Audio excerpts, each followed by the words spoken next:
5 विधवा नंदों की एक घमंडी भाभी। अजी आप जल्दी से आ जाओ, मैंने आपकी 5 बहनों के लिए लड़के पसंद कर लिए हैं, बस आपकी रजामंदी चाहिए। निशा तुम तो जानती हो ना, शहर में काम का प्रेशर बहुत ज्यादा होता है। मैं अपनी नौकरी तो छोड़कर नहीं आ सकता ना। तो फिर ठीक है, आप सीधा अपनी बहनों की शादी में ही आ जाना, मैं रिश्ता पक्का कर रही हूँ। निशा ऐसा कहने के बाद फोन काट देती है, जिसके बाद वो अपनी 5 नंदों से कहती है, तुम्हारे भैया तो बहुत ज्यादा काम में बिजी हैं। उन्होंने कहा है कि मैं ही तुम्हारी शादी करवा दूं।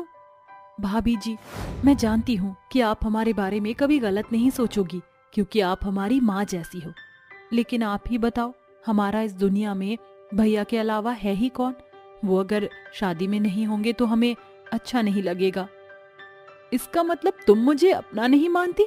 अरे मैं भी कितनी पागल हूँ। भला तुम 5 मुझे क्यों अपना समझोगी? मैं तो तुम्हारी दुश्मन हूँ, है ना? नहीं भाभी जी, आपको ऐसा सोचने की कोई जरूरत नहीं है। अगर आप ऐसा ही चाहती हैं तो हम 5 आपकी बात को जरूर मानेंगे। लेकिन दीदी एक बार सोच तो लो। नहीं, बस बहुत हुआ, अब और कोई भी कुछ नहीं कहेगा। ऐसा कहने के बाद वो सभी वहां से चली जाती हैं। उनके जाते ही निशा बहुत खुश होती है और अपने आप से कहती है, अरे वाह, आज तो मजा ही आ गया। अब वो दिन दूर नहीं जब मुझे इन 5 से हमेशा के लिए छुटकारा मिल जाएगा। निशा अपनी 5 नंदों को बिल्कुल भी पसंद नहीं करती थी। इस बात से अरुण अनजान था। वो अपनी 5 नंदों के लिए पसंद किए हुए लड़कों के साथ उनकी शादी कर देती है, और वो भी एक ही साथ एक ही घर के 5 भाइयों से। बहुत अच्छा हुआ जो इन 5 बहनों का एक ही ससुराल है। अब रोजाना ये 5 अपने ससुराल में लड़ाइयाँ कर करके एक दूसरे की दुश्मन बन जाएंगी।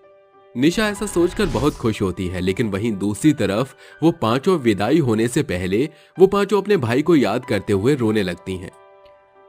दीदी, मुझे भैया की बहुत याद आ रही है। मुझे भी बहुत याद आ रही है भैया की। ऐसा कैसे हो सकता है कि भैया हमारी शादी में नहीं आए? हो सकता है भैया को बहुत सारा काम हो गया होगा। वैसे भी वो शहर हमारी ही वजह से गए थे, ताकि वो हमारी शादी धूमधाम से करवा सके। लेकिन हमने ये नहीं सोचा था कि हमारी शादी के चलते भैया हमारी शादी को ही मिस कर देंगे। हमारी शादी का ये दिन हमारे भैया के लिए बहुत बड़ा दिन था। काश वो हमारी इस खुशी में शामिल हो पाते। वो 5 आपस में बातें करने के बाद कार में बैठ जाती हैं। वहीं दूसरी वाली कार में उन 5 के पति बैठे थे। कुछ दूर जाने के बाद अचानक से उनके पतियों की कार के ब्रेक फेल हो जाते हैं, जिसके चलते उनका एक बहुत बड़ा एक्सीडेंट हो जाता है। वो 5 किसी तरह एम्बुलेंस में अपने पतियों को हॉस्पिटल लेकर आती हैं। उनका चेकअप करने के बाद डॉक्टर उनके पास आते हैं और उनसे कहते हैं, माफ कीजिएगा, लेकिन मैं आप 5 में से किसी के पति को नहीं बचा सका। ये सुनते ही उनके पैरों तले जमीन खिसक जाती है। वहीं उन 5 की मां शकुंतला ये सब सुन लेती हैं, जिसके बाद वो फूट फूट कर रोने लगती हैं और रोते हुए अपने 5 विधवा बहुओं को ताने सुनाने लगती हैं। कल मुहियों करम जलियों, तुम 5 मेरे बेटों को खा गई। मेरी आंखों के सामने से बाहर हो जाओ, मैं तुम में से किसी को भी नहीं देखना चाहती। माँ जी संभालिए खुद को, इसमें हमारा कोई कसूर नहीं है। शकुंतला ममता को बहुत तेज धक्का मारती है, जिसकी वजह से ममता जमीन पर गिर जाती है। मनहूस हो तुम 5 बहन, अगर तुम 5 एक और क्षण यहाँ रुकी तो मुझसे बुरा कोई नहीं होगा। चली जाओ यहाँ से, छोड़ दो मुझे मेरे बेटों के साथ। जाओ, चली जाओ। शकुंतला अपनी 5 बहुओं को स्वीकारने से मना कर देती है, जिसके बाद वो 5 वापस अपने भैया के घर पहुंच जाती हैं। जैसे ही निशा वापस उन्हें अपने दरवाजे पर देखती है तो वो गुस्से से आग बबूला हो जाती है। अरे अब क्या लेने आई हो तुम 5 यहाँ? इस घर का पीछा छोड़ोगी या नहीं? पूजा अपने साथ हुई पूरी घटना के बारे में निशा को बताती है, जिसके चलते उसे ना चाहते हुए भी अपनी 5 नंदों को वापस से घर में बुलाना पड़ जाता है। वहीं दूसरी तरफ बेचारी शकुंतला अपने 5 बेटों की लाश का अंतिम संस्कार कर देती है। एक ही क्षण में ममता, राधा, पूजा, पायल और सुमन की जिंदगी बदल जाती है। अब उन 5 को विधवाओं की जिंदगी जीनी पड़ती है। एक दिन वो 5 अपने भाई से फोन पर बात कर रही होती हैं। भैया आप कब आओगे? हम 5 बहनें आपके बिना अधूरी हैं। भैया जब से हमारे पतियों के साथ वो सब हुआ है, गांव के लोग हमसे बहुत घृणा करते हैं। आखिर इसमें हमारी क्या गलती है भैया? नहीं मेरी प्यारी बहनों, इसमें तुम्हारी कोई गलती नहीं है। ये सब तो कुदरत का ही लेखा जोखा है। हम इसे बदल नहीं सकते, लेकिन मेरी बहनों तुम चिंता मत करो, तुम्हारी पूरी जिम्मेदारी मेरी है। अगर तुम्हें पढ़ाई करनी है तो मैं तुम्हारे लिए पैसे भेज दूंगा। तुम पांचों अपनी जिंदगी में कुछ अच्छा करो, ये बुरा वक्त एक दिन चला जाएगा। ऐसा कहने के बाद वो अपनी बहनों के लिए पैसे भिजवा देता है। अगले दिन जैसे ही सवेरा होता है, ममता और राधा अपनी भाभी से कहती हैं, भाभी जी हमें पैसे दे दीजिए, हम अपनी पढ़ाई अब आगे कंटिन्यू करना चाहते हैं। क्या कहा? अब तुम्हें फिर से पढ़ाई करनी है? कहीं तुम पांचों की मति भ्रष्ट तो नहीं हो गई है? देखो कान खोल कर सुन लो, अब तुम पांचों पढ़ाई नहीं करोगी। तुम पांचों विधवा हो तो विधवा की तरह ही रहो। ऐसा कहने के बाद वो वहां से चली जाती है। अपनी भाभी का ऐसा बर्ताव देखने के बाद वो पांचों हैरान रह जाती हैं। भाभी ने हमारे साथ ऐसा बर्ताव कभी नहीं किया, फिर उन्हें अचानक से हुआ क्या? तुम ज्यादा मत सोचो, सब कुछ ठीक हो जाएगा। देखो घर का सारा काम ऐसे ही पड़ा है, हम ही घर के साफ सफाई कर देते हैं। वो पांचों मिलकर घर के सारे काम कर लेती हैं। जिसके बाद जैसे ही वो पांचों थककर सोफे पर बैठती हैं कि निशा उनके ऊपर चिल्लाकर कहती है, तुम्हारी हिम्मत कैसे हुई कि तुम मेरे सोफे पर बैठ रही हो? अरे तुम पांचों विधवा हो, विधवा, कुछ तो लाज शर्म करो।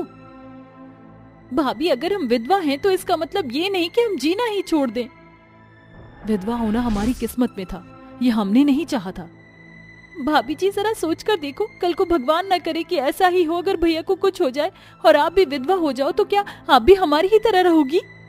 ये सुनते ही निशा राधा के मुंह पर एक जोरदार तमाचा मारती है। तेरी इतनी हिम्मत कि तू मेरे सुहाग के बारे में ऐसा बोले? देखा भाभी, हमने तो सिर्फ एक बार ऐसा कहा है। हम पांचों बहनें तो आपकी इसी बातों को रोजाना सुनते हैं, तो सोचो हमें कितना दुख होता होगा। हम अपनी किस्मत को नहीं बदल सकते भाभी जी, लेकिन हम अपने आने वाले कल के लिए खुद को किसी काबिल बनाना चाहते हैं। बहुत सुन ली मैंने तुम बहनों की बकवास, अब मैं तुम्हारी एक नहीं सुनना चाहती। ऐसा कहने के बाद वो अपनी पांचों नंदों को घर से बाहर धक्के मारकर निकाल देती हैं। लेकिन तभी अरुण वहां आ जाता है और ये सब देख लेता है। जिसके बाद वो अपनी बहनों के आंसू पोंछकर उनसे सारा सच पूछता है। मेरी बहनों के ऊपर इतने अत्याचार होते रहे और मुझे कानों कान खबर तक नहीं। अरे भाभी एक माँ समान होती है, क्या तुम्हें जरा भी शर्म नहीं आई मेरी बहनों के ऊपर हाथ उठाते हुए? तो तुम्हें हमेशा माँ का दर्जा देती रही। निशा अपना सच सामने आने के बाद कुछ कह नहीं पाती। मेरी बहन मेरे साथ रहेंगी, मैं इन्हें शहर लेकर जा रहा हूं और तुम इस घर में अब अकेली ही रहो, यही तुम्हारी सजा है। ऐसा कहने के बाद वो अपनी पांचों बहनों को वहां से ले जा रहा होता है, लेकिन तभी निशा अरुण के पैरों में गिर जाती है। अजी मुझे माफ कर दीजिए, मुझसे बहुत बड़ी गलती हो गई। मैं समझती हूँ मैंने जो भी अभी तक किया वो सब बहुत गलत था, लेकिन क्या मुझे मेरी गलती सुधारने का एक मौका मिल सकता है? निशा को अपनी गलती का पछतावा करते देख वो पांचों बहनें अपनी भाभी को माफ कर देती हैं। जिसके बाद निशा अब अपनी पांचों नंदों के साथ अच्छे से रहने लगती है और एक दिन अच्छे से लड़के देखकर उनकी खुशी खुशी दोबारा से शादी भी कर देती है। जिसके बाद अब उसकी पांचों नंद अपने अपने ससुराल में खुशी खुशी रहने लगती हैं। देसी देवरानी विदेशी जेठानी, ये कहानी है जगजीवन दास के घर की, जहां वो अपनी पत्नी शांति और दो बेटे आलोक और संदीप के साथ रहते थे। शांति देवी घर की सफाई कर रही थी। तभी लीला हाथों में मिठाई से भरी हुई थाली लेकर उनके पास आती है। अरे कैसी है मेरी सहेली शांति? अरे सवेरे सवेरे किस खुशी में मिठाई बांट रही है? अरे बहू मायके से लौटी है, ये मिठाई भी उसके मायके से आया है। हम सभी सखी सहेलियों में एक तू ही बस सास बनने के लिए बाकी रह गई है। कब ब्याह करेगी अपने राम लखन का? एक बार बस संदीप विलायत से गांव लौट आए, फिर उसकी शादी कर दूं। लीला वहां से चली जाती है। तभी अचानक शांति का बड़ा बेटा संदीप उनके सामने आता है। उसके साथ एक लड़की भी होती है। अरे संदीप मेरे लाल, तू लौट आया? अजी सुनते हो, जल्दी से बाहर आओ। अरे क्या हो गया भाग्यवान? अरे क्यों सवेरे सवेरे हल्ला मचा रही हो? अरे संदीप तू, अरे आ गया क्या बेटा? अरे संदीप ये लड़की कौन है? संदीप हिचकिचाते हुए बोलता है, माँ ये सूजी है, आपकी बहू। बेटी की बात सुनकर सास माथा पकड़कर बोलती है, क्या तूने बगैर अपनी माँ की मर्जी के घर बसा लिया और यहाँ मैं सपने सजाए बैठी थी? कि तू जब गांव लौट कर आएगा तो गाजे बाजे के साथ धूमधाम से तेरी बारात सजाऊंगी। ओहो सासू माँ, अब अपने बड़े बेटे की बारात सजाने का ख्याल मन से निकाल दीजिए, क्योंकि उसकी शादी तो सूजी से हो चुकी है। तभी तो 7 समंदर पार मैं अपने पति के पीछे पीछे आ गई। विलायती बहू के सामने सास की बोलती बंद हो जाती है। समय बीतता जाता है मगर सूजी ससुराल की कोई भी जिम्मेदारी नहीं निभाती। बहू, अरे ओ मेरी विलायती बहू, सास की आवाज सुनाई नहीं दे रही क्या? क्या है सासू माँ, क्यों चिल्लाकर सारा घर सर पर उठाए बैठी हो? अरे जरा ये 2-4 रोटी तो सेक देना, तेरे ससुर जी बुला रहे हैं। नो नो नो सासू माँ, ये मिट्टी के चूल्हे पर मुझसे रोटियां तो दूर 2 मिनट की मैगी भी नहीं बनेगी। कितना धुआं उठ रहा है यहाँ। मुझे मेरा गोरा रंग काला करना है क्या? बहू अपनी विलायती तेवर दिखाकर कमरे में चली जाती है। बेचारी बूढ़ी सास को अकेले ही सारा काम करना पड़ता है। समय बीतता जाता है और शांति का छोटा बेटा आलोक उसे कहता है, माँ, भाभी ऐसे नहीं समझेगी, उन्हें एक ही तरह से काबू किया जा सकता है। दोनों माँ बेटे फुसफुसाते हैं। कुछ ही दिनों में आलोक की शादी मिर्ची नाम की एक गांव में रहने वाली लड़की से हो जाती है, जिसे देखकर विदेशी जेठानी इतराते हुए बोलती है, ओहो देवर जी, ये कैसी देसी देवरानी से शादी कर ली आपने। अपनी विदेशी भाभी से कहा होता तो मैं 7 समंदर पार से सुंदर देवरानी लाती ना। अरे रे, काहे विदेशी जेठानी जी, का कमी है हम में?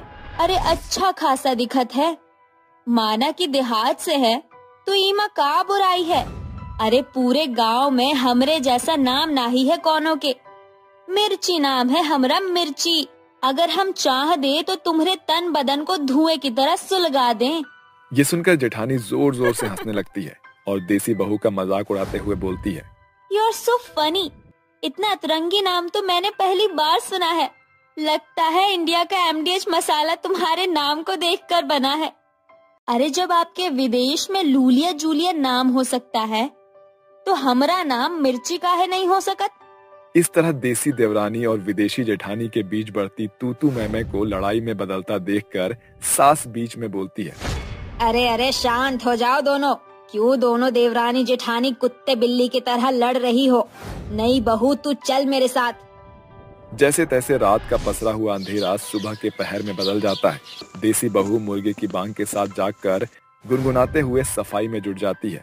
पतली कमरिया मोरी आए हाय हाय, तिरछी नजरिया मोरी आए हाय हाय।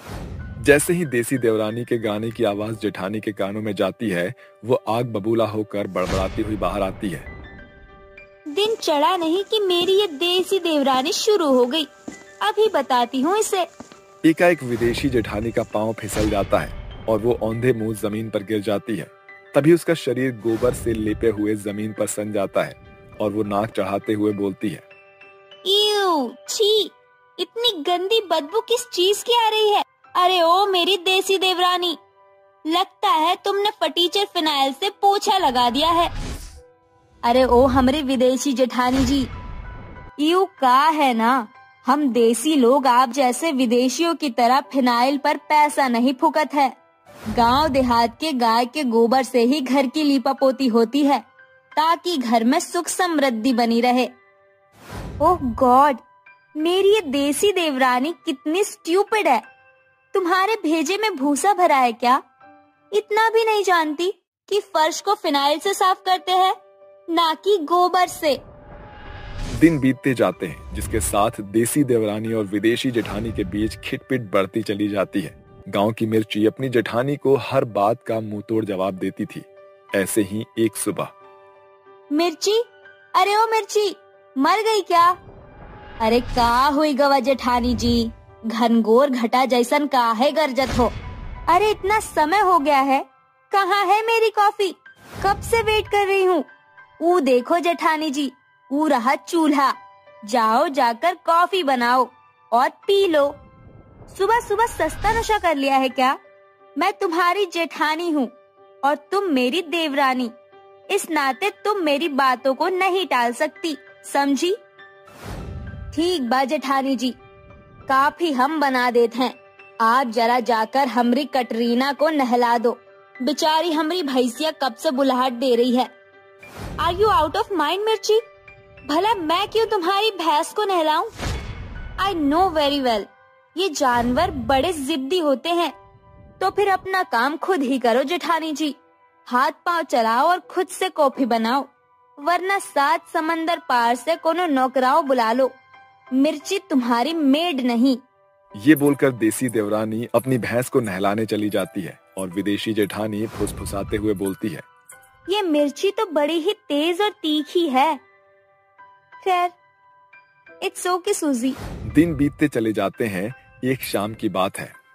जेठानी जी, अरे ओ जेठानी, अब क्या हो गया मेरी देसी देवरानी? क्यों बार बार चिल्लाकर बताती हो कि तुम देहाती हो? शुक्र है भगवान का, वरना अभी एक पल के लिए तो हमको ऐसा लगा कि हमारी विदेशी जेठानी 7 समंदर में समा गई। देखो जेठानी जी, जिस दिन से हम देवरानी बनकर आए हैं, अकेले ही काम करत है। अब से एक वक्त का खाना पीना काम काज आप संभालोगी और एक पहर का हम। ये सुनकर जेठानी पांव पीछे करते हुए बोलती है, What? मैं और खाना बनाऊं? But why? देखो जेठानी जी, ये आपका विदेश नहीं जहाँ मशीन घुमाया और गर्र से काम हो गया। ये है देहात और हम है आपकी देवरानी।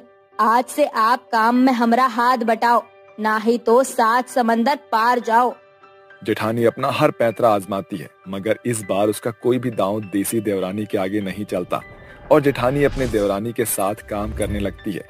धीरे धीरे उसे ये सब अच्छा लगने लगता है, जिसे देखकर वो बोलती है, मिर्ची थैंक यू सो मच। भले ही मैंने मजबूर होकर काम करना शुरू किया, मगर अब मुझे ये गांव देहात और अपनी देसी देवरानी का साथ दोनों बहुत अच्छे लगने लगे हैं। अरे जेठानी जी, शुक्रिया तो सासू माँ का कीजिए, काहे कि ये माँ जी और आलोक जी ने शादी से पहले ही हमको सब बता दिया था। इसीलिए हमने आपको बदलने के लिए आपकी देवरानी बनी और ये देवरानी और जेठानी के खींचतानी में हमको बहुत मजा आया। आपके संग रहकर तो हम अंग्रेजी छटना भी सीख लिए हैं, मगर जो बात देसी में है वो विलायती में कहाँ। मिर्ची की ये बात सुनकर विदेशी जेठानी और ससुराल के सभी सदस्य जोर जोर से ठहाके मारकर हंसने लगते हैं। इसी के साथ देवरानी जेठानी की ये कहानी यहीं पर समाप्त होती है।